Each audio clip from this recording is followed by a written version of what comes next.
Welcome to the channel. ಇವತ್ತಿನ ನನ್ನ vlog ಏನಪ್ಪ ಅಂತಂದರೆ ಹಾಗೆ ಡೈಲಿ ವ್ಲಾಗ್ನ ಸ್ಟಾರ್ಟ್ ಮಾಡ್ತಿದ್ದೀನಿ. ಸೊ ಇವತ್ತಿನ ವ್ಲಾಗ್ ಹೇಗೆ ಹೋಗುತ್ತೆ ಅಂತ ತೋರಿಸ್ತೀನಿ. ಅದಕ್ಕೂ ಮುಂಚೆ ಇನ್ನೇ ಯಾರಾದರೂ ನನ್ನ ಚಾನಲ್ನ ಸಬ್ಸ್ಕ್ರೈಬ್ ಮಾಡ್ಕೊಂಡಿಲ್ಲ ಅಂದರೆ ಬೇಗ ಹೋಗಿ ಸಬ್ಸ್ಕ್ರೈಬ್ ಮಾಡ್ಕೊಳ್ಳಿ. ಸೊ ಈ ಒಂದು ವಿಡಿಯೋ ಇಷ್ಟ ಅಂದರೆ ಮಿಸ್ ಮಾಡಿದ್ರೆ ಲೈಕ್ ಮಾಡಿ. ಸೊ ಬೆಳಗ್ಗೆ ಬೇಗನೆ ಎದ್ದು ಕಸನೆಲ್ಲ ಗುಡಿಸಿ ಸೊ ಪೂಜೆ ಕೂಡ ಮಾಡಿದೆ. ಪೂಜೆ ಎಲ್ಲ ಆಯಿತು. ಸೊ ಬ್ರೇಕ್ಫಾಸ್ಟ್ ಕೂಡ ರೆಡಿ ಮಾಡಿಕೊಂಡು ಬ್ಯಾಗನ್ನೆಲ್ಲ ರೆಡಿ ಮಾಡ್ಕೊಂಡಿದ್ದೀನಿ. ಲಂಚ್ಗೆ ಬ್ರೇಕ್ಫಾಸ್ಟ್ ಕೂಡ ತಿಂದೆ. ಸೊ ಇವಾಗ ಟೈಮ್ ಆಗ್ತಿದೆ, ಆಫೀಸ್ ಹೋಗ್ತಾ ಇದ್ದೀನಿ. ಸೊ ಇವತ್ತಿನ ಬ್ಲಾಗ್ ಹೇಗೆ ಹೋಗುತ್ತೆ ಅಂತ ತೋರಿಸ್ತೀನಿ. ಸ್ಕಿಪ್ ಮಾಡಿದೆ ನೋಡಿ. ಸೊ ತುಂಬಾ ಚೆನ್ನಾಗಿದೆ ರೆಸಿಪಿ. ಆಲ್ರೆಡಿ ನಿಮಗೆ ಗೊತ್ತಾಗಿರುತ್ತೆ ನನ್ನ ತಮ್ಮದೇ ನೋಡಿದಾಗಲೇ. ವಿಡಿಯೋ ಇಷ್ಟ ಮಿಸ್ ಮಾಡಿದ್ರೆ ಲೈಕ್ ಮಾಡಿ. ಸೊ ಹೀಗೆ ನನ್ನ ಸಪೋರ್ಟ್ ಮಾಡ್ತಾ ಇರಿ. So thank you. ತುಂಬ ದಿನದಿಂದ ನಾನು ದಮ್ ಬಿರಿಯಾನಿ ಮಾಡೋಣ ಅಂತ ಅಂದ್ಕೊಳ್ತಾನೆ ಇದ್ದೆ, ಬಟ್ ಆಗ್ತಾನೆ ಇರಲಿಲ್ಲ. ಊರಲ್ಲೂ ನಾನು ಮಾಡೋಣ ಅಂತ ಅಂದ್ಕೊಳ್ತಿದ್ದೆ, ಆಗ್ತಿರ್ಲಿಲ್ಲ. ಇವತ್ತು ಫೈನಲಾಗಿ ಎಲ್ಲ ಪ್ರಿಪೇರ್ ಮಾಡಿಕೊಂಡು ಒಂದು ರೆಸಿಪಿ ಮಾಡ್ತಾಯಿದ್ದೀನಿ. ಎಷ್ಟು ಚೆನ್ನಾಗಿ ಬಂದಿತ್ತು ಅಂದರೆ ತುಂಬಾ ಚೆನ್ನಾಗಿ ಬಂದಿತ್ತು. ಬನ್ನಿ ಯಾವ ರೀತಿ ಮಾಡ್ತೀನಿ ಅಂತ ತೋರಿಸ್ತೀನಿ. ಹಾಗೆ ಏನೇನು ಇಂಗ್ರೀಡಿಯೆಂಟ್ ರೆಡಿ ಮಾಡ್ಕೊಂಡಿದ್ದೀನಿ ಅಂತ ಆಲ್ರೆಡಿ ನಿಮಗೆ ತೋರಿಸಿದ್ದೀನಿ. ಸೊ ಎಲ್ಲ ಇಂಗ್ರೀಡಿಯೆಂಟ್ ಎಲ್ರಿಗೂ ಗೊತ್ತಿರುತ್ತೆ, ಸೊ ಹಾಗಾಗಿ ನಾನು ಹೇಳ್ತಾ ಇಲ್ಲ. ನೆಕ್ಸ್ಟು ನಾನಿಲ್ಲಿ ನೀಟಾಗಿ ಚಿಕನ್ನ ವಾಶ್ ಮಾಡಿಕೊಂಡು ಫಸ್ಟು ಮ್ಯಾರಿನೇಟ್ ಮಾಡ್ಕೊಳ್ಬೇಕು. ದಮ್ ಬಿರಿಯಾನಿ ಮಾಡಬೇಕು ಅಂತ ಅಂದರೆ ಅದಕ್ಕೆ ನಾನು ಮ್ಯಾರಿನೇಟ್ ಮಾಡ್ಕೊಳ್ಳೋದಕ್ಕೆ ಎಲ್ಲ ಚಿಕನ್ ನೀಟಾಗಿ ವಾಶ್ ಮಾಡಿಕೊಂಡು ಎತ್ತಿಟ್ಕೊಂಡಿದ್ದೀನಿ. ಸೊ ನೀರೆಲ್ಲ ನೀಟಾಗಿ ಡ್ರೈ ಮಾಡಿಕೊಂಡು ಹಾಕ್ಕೊಳ್ಬೇಕು.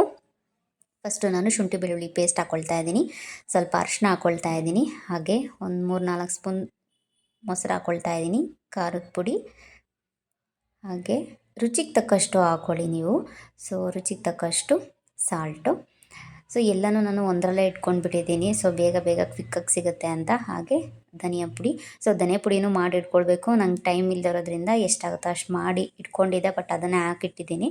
ಸೊ ಸಂಡೇ ಟೈಮಲ್ಲೇ ನಾನು ಈ ಥರ ಎಲ್ಲ ಏನಾದರೂ ಕ್ವಿಕ್ಕಾಗಿ ಏನಾದರೂ ಮಾಡ್ಕೊಳ್ಬೇಕಾದ್ರೆ ಏನಾದರೂ ಬೇಕು ಅಂದರೆ ಅಂಥದನ್ನ ನಾನು ಮಾಡಿಟ್ಕೊಳ್ತೀನಿ.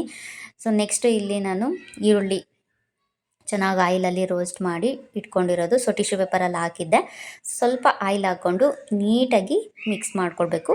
ಸೊ ಇದು ನೀವು ಒಂದು ಸ್ವಲ್ಪ ಹೊತ್ತು ಮ್ಯಾರಿನೇಟ್ ಆಗೋದಕ್ಕೆ ಬಿಡಬೇಕು. ಅಷ್ಟು ಚೆನ್ನಾಗಿ ಅದೆಲ್ಲ ಚಿಕನ್ಗೆಲ್ಲ ಸೆಟ್ ಆಗುತ್ತೆ. ಹಾಗೆ ಒಂದು ಸ್ವಲ್ಪ ಗರಂ ಮಸಾಲಾನ ಆ್ಯಡ್ ಮಾಡಿಕೊಂಡು ನಾನು ಇದನ್ನು ಸ್ವಲ್ಪ ಮ್ಯಾರಿನೇಟ್ ಆಗೋದಕ್ಕೆ ಬಿಡ್ತಾ ಇದ್ದೀನಿ.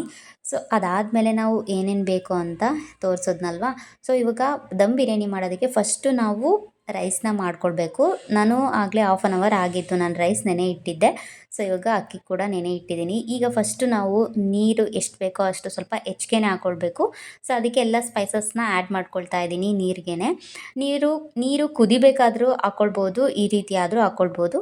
ಸೊ 1-2 ಹಸಿಮೆಣ್ಸಿನ್ಕಾಯಿನ ಆ್ಯಡ್ ಮಾಡಿಕೊಂಡು ಕೊತ್ತಂಬರಿ ಪುದೀನ ಆ್ಯಡ್ ಮಾಡ್ಕೊಳ್ತಾ ಇದ್ದೀನಿ. ನಾನು ಏನೇನು ಸ್ಪೈಸಸ್ ತೊಗೊಂಡಿದ್ನೋ ಎಲ್ಲನೂ ಹಾಕ್ತಾಯಿದ್ದೀನಿ. ಹಾಗೆ ಲೆಮನ್ ಕೂಡ ಹಾಕ್ಕೊಳ್ತಾ ಇದ್ದೀನಿ.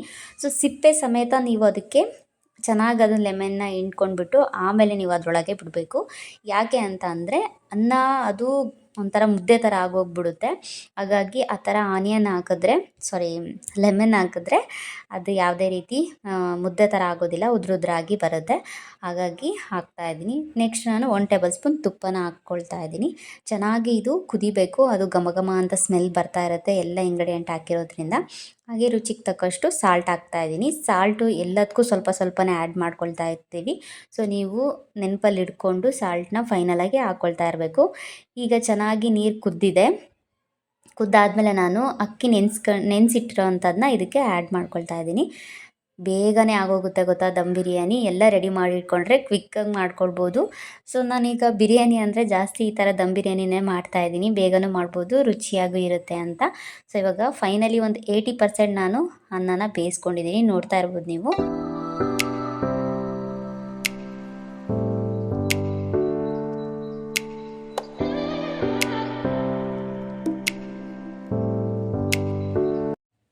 ಈಗ ಫಸ್ಟು ದಮ್ ಬಿರಿಯಾನಿ ಮಾಡೋದಕ್ಕೆ ಏನೇನು ಮಾಡಬೇಕು ಫಸ್ಟ್ ಸ್ಟೆಪ್ಪು ಅಂತ ತೋರಿಸ್ತೀನಿ.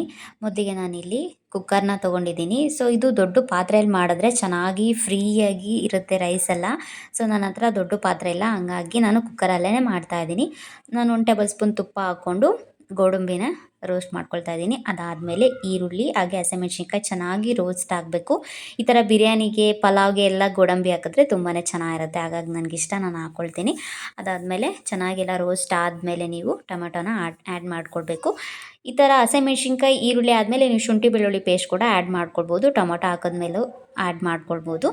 ನಾನು ಮರೆತುಬಿಟ್ಟಿದ್ದೆ ಶುಂಠಿ ಬೆಳ್ಳುಳ್ಳಿ ಪೇಸ್ಟ್ ಹಾಕ್ಕೊಳ್ಳೋದು, ಹಂಗಾಗಿ ಟೊಮೆಟೊ ಆದಮೇಲೆ ನನಗೆ ನೆನಪಾಯಿತು, ಅದಕ್ಕೆ ಹಾಕ್ಕೊಂಡೆ. ನೀವು ಹಸಿಮೆಣ್ಸಿನ್ಕಾಯಿ ಆಮೇಲೆ ಈರುಳ್ಳಿ ಹಾಕಿದ್ಮೇಲೆ ನೀವು ಶುಂಠಿ ಬೆಳ್ಳುಳ್ಳಿ ಪೇಸ್ಟ್ ಚೆನ್ನಾಗಿ ರೋಸ್ಟ್ ಆದಮೇಲೆ ಟೊಮೊಟೊ ಆ್ಯಡ್ ಮಾಡಿಕೊಂಡು ಚೆನ್ನಾಗಿ ಬೇಯಿಸ್ಕೊಡಿ. ಸೊ ಅದು ಚೆನ್ನಾಗಿ ಬೇಯಿಸ್ಕೊಂಡಾದಮೇಲೆ ನೀವು ಚಿಕನ್ ಮ್ಯಾರಿನೇಟ್ ಮಾಡಿರ್ತೀರಲ್ಲ, ಸೊ ಅದನ್ನು ಆ್ಯಡ್ ಮಾಡಿಕೊಡ್ಬೇಕು.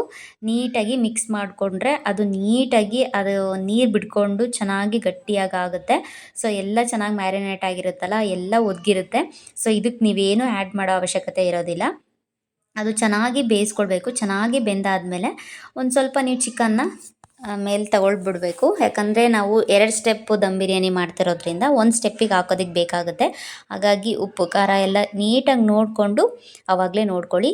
ಸೊ ರೈಸ್ ಆದಮೇಲೆ ನಾನು ಈ ಥರ ಫಿಲ್ಟ್ರಲ್ಲಿ ಹಾಕಿಟ್ಕೊಂಡಿದ್ದೆ. ಸೊ ನೋಡಿ ಎಷ್ಟು ಉದುರಾಗಿ ಬಂದಿದೆ ಅಂತ. ಸೊ ಪಲಾವ್ ಎಲೆ ಎಲ್ಲನೂ ಇರುತ್ತೆ. ಆ ಲೆಮನ್ ಇರುತ್ತಲ್ಲ ಅದನ್ನು ತೆಗ್ದು ಬಿಸಾಕ್ಬಿಡಿ. ಸೊ ಇನ್ನೆಲ್ಲನೂ ಈ ರೀತಿ 1 ಬೈ 1 ಸ್ಟೆಪ್ನ ನಾವು ದಮ್ ಕಟ್ಟೋದಕ್ಕೆ ರೆಡಿ ಮಾಡ್ಕೊಳ್ಬೇಕು. ಸೊ ಕೆಳಗಡೆ ಒಂದು ಲೇಯರ್ ಚಿಕನ್ ಇದೆ ಅಲ್ಲ, ಅದ್ರ ಮೇಲೆ ನಾನು ರೈಸ್ ಹಾಕ್ಕೊಳ್ತಾ ಇದ್ದೀನಿ. ಸೊ 80% ಅಷ್ಟೇ ಬೆಂದಿರೋದದು. ಅದಾದಮೇಲೆ ನಾನು ಸ್ವಲ್ಪ ಚೆನ್ನಾಗಿ ಕಾಣಿಸೋದಕ್ಕೆ ಆಮೇಲೆ ದಮ್ ಕಟ್ಟೋದಕ್ಕೆ ಚೆನ್ನಾಗಿರುತ್ತೆ ಅಂತ ಹೇಳ್ಬಿಟ್ಟು ಕೊತ್ತಂಬರಿ ಪುದೀನನ ಹಾಕ್ಕೊಳ್ತು. ಈಗ ನಾವು ಫುಡ್ ಕಲರ್ ಆಗ್ಬೋದು, ಬಟ್ ಅದು ಹೆಲ್ತಿಗೆ ಒಳ್ಳೇದಲ್ಲ ಅಂತ ನಾನು ಅರಶಿನ ಮತ್ತು ಮೊಸರನ್ನ ಕಲಿಸ್ಕೊಂಡು ಹಾಕ್ತಾಯಿದ್ದೀನಿ, ಕಲರಾಗಿ ಬರಲಿ ಅಂತ. ಆಮೇಲೆ ಈರುಳ್ಳಿ ರೋಸ್ಟ್ ಆಗಿರೋದು ಆ್ಯಡ್ ಮಾಡಿ ಅದಾದಮೇಲೆ ಚಿಕನ್ ಎತ್ತಿಟ್ಕೊಂಡಿದ್ವಲ್ಲ ಅದನ್ನು ಇವಾಗ ಹಾಕ್ತಾಯಿದ್ದೀನಿ. ಸೊ 2 ಲೇಯರ್ ಬರುತ್ತೆ. ಇದು ಕೆಳಗಡೆ ಒಂದು ಲೇಯರ್ ಇದೆ, ಮೇಲೊಂದು ಲೇಯರ್ ಆಗುತ್ತೆ. ತುಂಬಾ ಚೆನ್ನಾಗಿರುತ್ತೆ ಗೊತ್ತಾ. ಇದೇ ಮೆಥಡಲ್ಲಿ ಮಾಡಿ ತುಂಬಾ ಈಸಿಯಾಗಿ ಮಾಡ್ಕೊಳ್ಬೋದು. ಸೊ ಇವಾಗ ನೀಟಾಗಿ ಇದ್ರ ಮೇಲೆ ಇನ್ನೊಂದು ಸ್ಟೆಪ್ ನಾವು ಕವರ್ ಮಾಡೋಣ.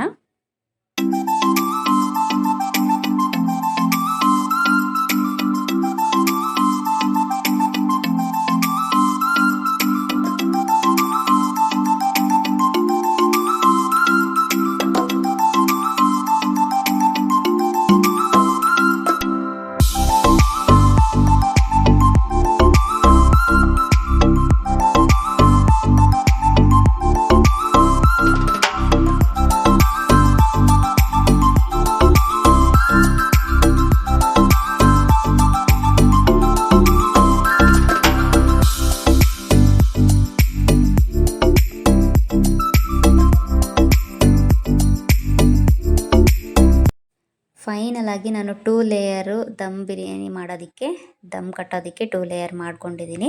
ಸೊ ಈಗ ಲೋ ಫ್ಲೇಮಲ್ಲೇ ನಾನು ಕೆಳಗಡೆ ಹಂಚಿಟ್ಬಿಟ್ಟು ಹಂಚ್ ಮೇಲೆ ನಾನು ಕುಕ್ಕರ್ನ ಇಡ್ತಾಯಿದ್ದೀನಿ. ಇಟ್ಟು ಒಂದು ಪ್ಲೇಟ್ನ ಮುಚ್ಚಿಬಿಟ್ಟು ಅದ್ರ ಮೇಲೆ ವೇಟ್ ಇರೋ ಅಂಥದ್ದನ್ನ ಏನಾದರೂ ಇಡಬೇಕು. ಅವಾಗ ಚೆನ್ನಾಗಿ ದಮ್ ಕಟ್ಟುತ್ತೆ. ದಮ್ ಕಟ್ಟೋದು ತುಂಬಾ ವೆರೈಟಿಯಾಗಿ ಇಡ್ಬೋದು. ಬೇರೆ ಬೇರೆ ಒಂದು ಟಿಪ್ಸಲ್ಲೆಲ್ಲ ಇಡ್ತಾರೆ. ಸೊ ಅದು ನಾನು ಹೋಗ್ತಾ ವಿಡಿಯೋದಲ್ಲಿ ತೋರಿಸ್ತೀನಿ ನೆಕ್ಸ್ಟ್ ಯಾವಾಗಾದರೂ ದಮ್ ಬಿರಿಯಾನಿ ಮಾಡಿದಾಗ. ಸೊ ನೀವು ನೋಡ್ಬೋದು, ಒಂದು ಈ ಥರ ದಮ್ ಕಟ್ಟಕ್ಕೆ ಇಟ್ಟು ನಾನು ಒಂದು 15 ಮಿನಿಟ್ಸ್ ಆಯಿತು. ಸೊ 15 ಮಿನಿಟ್ಸ್ ಆದಮೇಲೆ ಯಾವ ರೀತಿ ಆಗಿದೆ ಅಂತ ನಾನು ತೋರಿಸ್ತಾ ಇದ್ದೀನಿ ನೋಡಿ.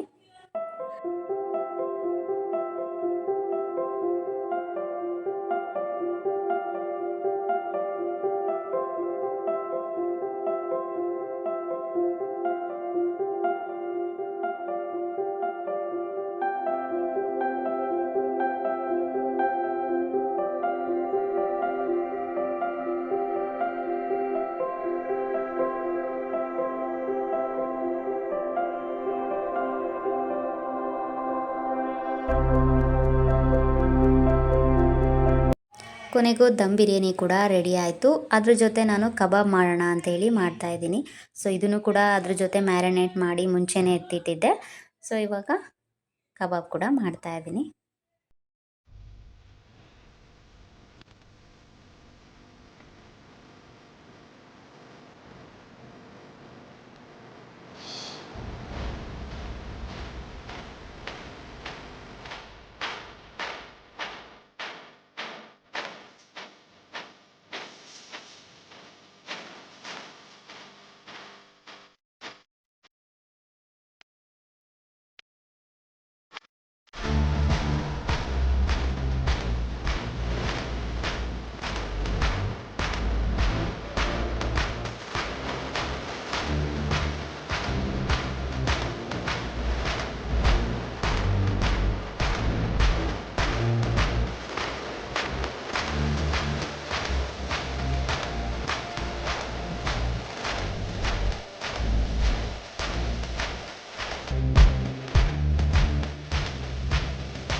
ನೀವು ನೋಡಿದ್ರಲ್ಲ ಎಷ್ಟು ಚೆನ್ನಾಗಿ ಬಂದಿತ್ತು ಅಂತ, ತುಂಬಾ ಚೆನ್ನಾಗಿ ಬಂದಿತ್ತು. ಸೊ ಇವಾಗ ನಮ್ಮ ಹಸ್ಬೆಂಡ್ಗೆ ಕೊಡ್ತಾ ಇದ್ದೀನಿ. ಫಸ್ಟ್ ಅವ್ರಿಗೇನೆ ಅಲ್ವಾ ನಾನು ಯಾವಾಗಲೂ ಕೊಡೋದು. ಬನ್ನಿ ಅವ್ರು ಏನು ಹೇಳ್ತಾರೆ ಅಂತ ನೋಡೋಣ. ಹೇಗಿದೆ ಅಂತ ಹೇಳ್ತೀರಾ?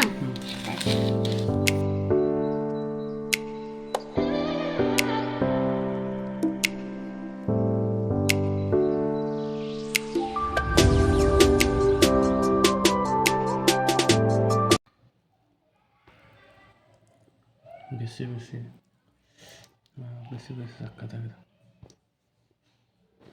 ವಾವ್, ಸಕ್ಕತ್ತಾಗಿದೆ.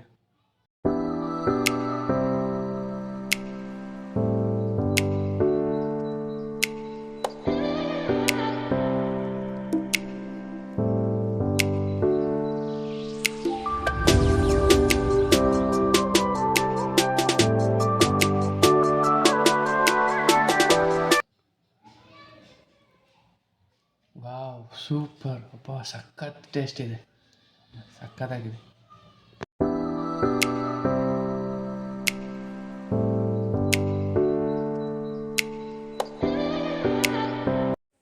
ಕೊನೆಗೂ ನಮ್ಮ ಹಸ್ಬೆಂಡ್ಗೂ ಕೂಡ ತುಂಬಾ ಇಷ್ಟ ಆಯಿತು. ಅವರು ಕೂಡ ಎಂಜಾಯ್ ಮಾಡ್ಕೊಂಡು ತಿಂತಾಯಿದ್ರು. ಕಬಾಬು ಸಕ್ಕತ್ತಾಗಿದೆ. ಓಕೆ, ಇಲ್ಲಿಗೆ ಈ ಒಂದು ವಿಡಿಯೋ ಎಂಡ್ ಮಾಡ್ತಿದ್ದೀನಿ. ಬಾಯ್.